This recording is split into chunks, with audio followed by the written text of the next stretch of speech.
नमस्कार दोस्तों, स्वागत है आपका हमारे चैनल पर। आज हम बात करेंगे मोनालिसा की पेंटिंग को लेकर। करीब 500 साल पहले लियोनार्डो दा विंसी ने एक ऐसी पेंटिंग बनाई थी जिसमें सैकड़ों राज छुपे हुए हैं। एक ऐसा चेहरा जिसने सदियों से लोगों को हैरान और परेशान किया हुआ है।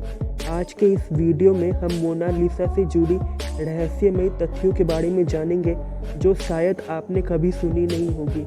मोनालिसा के बारे में जो सबसे रहस्यमयी बात है वह यह है, और जो लोगों को सोचने पर मजबूर कर देती है, वह है मोनालिसा की मुस्कान, जो अलग अलग एंगल से देखने पर सभी को अलग अलग दिखाई देती है। यानी कि जब कोई इस पेंटिंग को पहली बार देखता है तो यह उसे मुस्कुराते हुए दिखती है, फिर फीकी पड़ जाती है और अंत में गायब हो जाती है।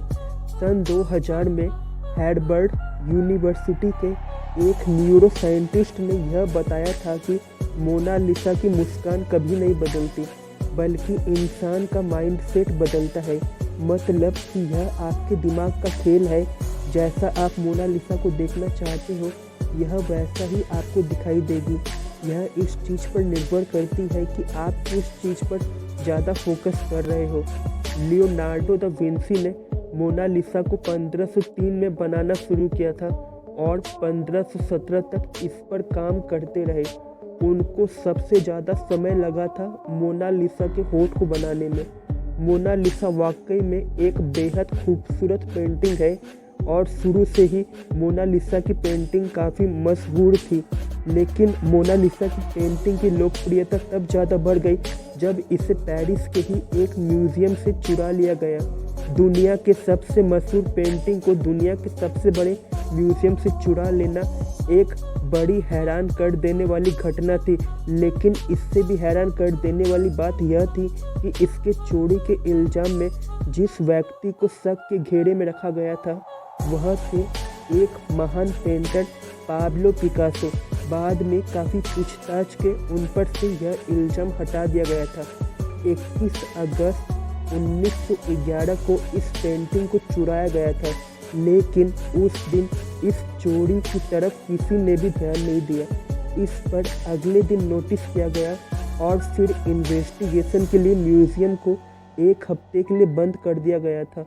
और काफ़ी छानबीन के बाद पता चला था कि इस पेंटिंग को जिसने चुराया था वह इसी म्यूज़ियम का एक वर्कर था, और उस वर्कर का नाम था विंसेंजो पेरुगिया।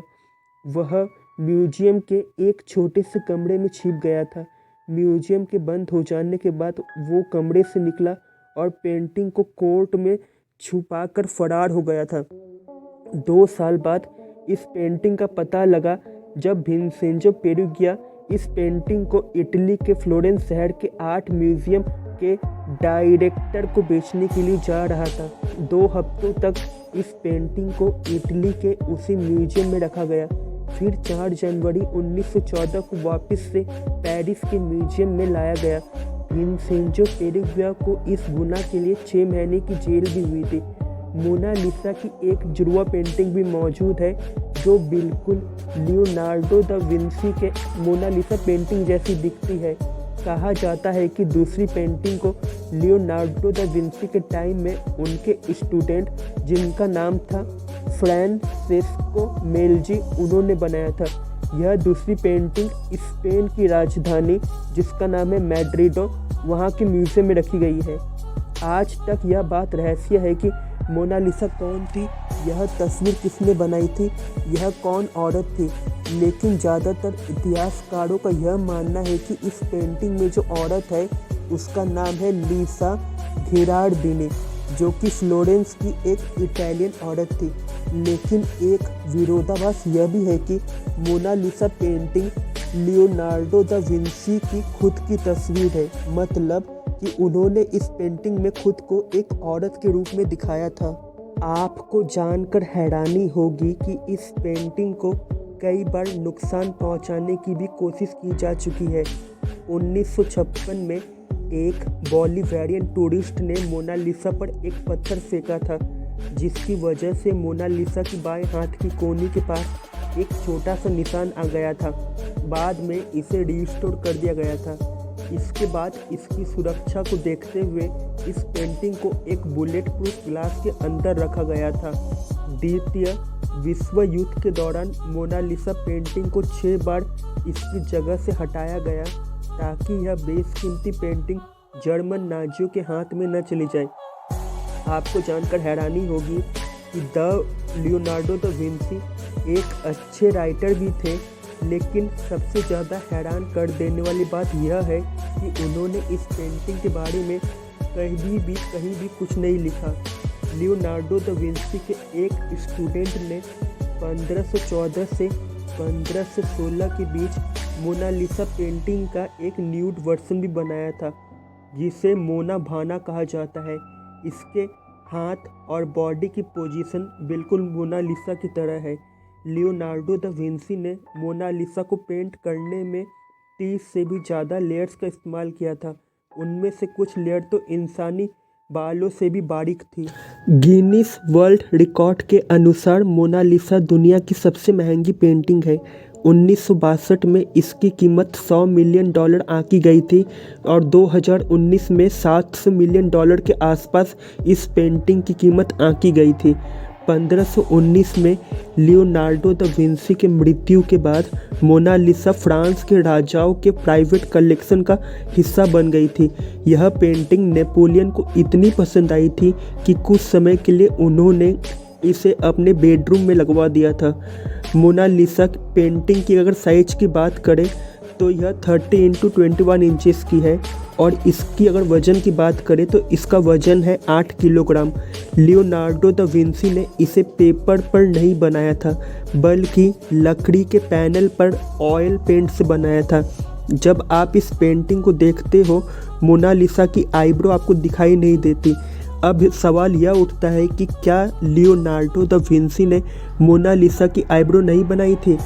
तो आपको बता दें कि सन 2017 में एक फ्रेंच इन्वेंटर पास्कल कोट ने हाई रेजोल्यूशन सीन से पता लगाया कि लियोनार्डो दा विंसी ने मोनालिसा की आईब्रो को बनाया था, जो टाइम के साथ धीरे धीरे गायब हो गई। आपने कभी सोचा है कि इटली की सबसे मशहूर पेंटिंग मोनालिसा इटली में क्यों नहीं है? यह पेंटिंग फ्रांस कैसे चली गई? तो आपको बता दें कि 1516 में लियोनार्डो दा विंसी फ्रांस के राजा किंग फ्रांसिस I के कहने पर फ्रांस आ गए थे और मोनालिसा को भी अपने साथ ले गए और वहीं पर अपनी पेंटिंग पर भी काम करते रहे। 1519 में लियोनार्डो दा विंसी की फ्रांस में ही मृत्यु हो गई थी। उनकी मृत्यु के बाद मोनालिसा को उनके विद्यार्थी सलाई को सौंप दिया गया। यह कहा जाता है कि सलाई ने ही इस पेंटिंग को किंग फ्रांसिस को बेच दिया था, जिसके बदले उन्हें 4000 सोने के सिक्के मिले। इसके बाद यह पेंटिंग फ्रांस के पैलेस ऑफ फॉन्टेनब्लियू में रखी गई। फिर किंग लुइस ने इसे पैलेस ऑफ वर्साइल्स में भेज दिया। 1963 में फ्रांस की सरकार ने मोनालिसा को 2 महीने के लिए यूनाइटेड स्टेट्स भेज दिया, वहां की म्यूजियम में दिखाने के लिए। 3 हफ्तों के लिए इसे नेशनल गैलरी ऑफ आर्ट में प्रदर्शित किया गया और 3 हफ्तों के लिए इसे न्यूयॉर्क के मेट्रोपॉलिटन शहर के मेट्रोपॉलिटन म्यूजियम ऑफ आर्ट में प्रदर्शित किया गया। एक व्यक्ति को सिर्फ 20 सेकंड का समय मिलता था मोनालिसा को देखने के लिए। आपको यह जानकर हैरानी होगी कि उस वक्त इतनी लंबी लाइन लगती थी कि एक व्यक्ति को इस पेंटिंग की एक झलक पाने के लिए 2-2 घंटे तक इंतज़ार करना पड़ता था। बहुत लोगों का मानना है लियोनार्डो दा विंसी के मरने के बाद उनकी पेंटिंग मोनालिसा को दोनों तरफ से थोड़ा थोड़ा काट दिया गया है, क्योंकि मोनालिसा की जो शुरुआती रेप्लिका थी जो लियोनार्डो दा विंसी के समय के ही पेंटर ने बनाई थे, उनमें दोनों तरफ पिलर दिखाई देते हैं। 2003 में अमेरिकन ऑथर जिनका नाम था डैन ब्राउन, उन्होंने एक नोवेल पब्लिश किया था और उस नोवेल का नाम था विंसी कोड। शायद आप में से कुछ लोग ने इस नोवेल को पढ़ा भी हो। इस नोवेल पर आधारित फिल्म विंसी कोड आपने देखी भी होगी। इस फिल्म में दिखाया गया है कि मोनालिसा की पेंटिंग में सीक्रेट कोड्स छुपे हुए हैं।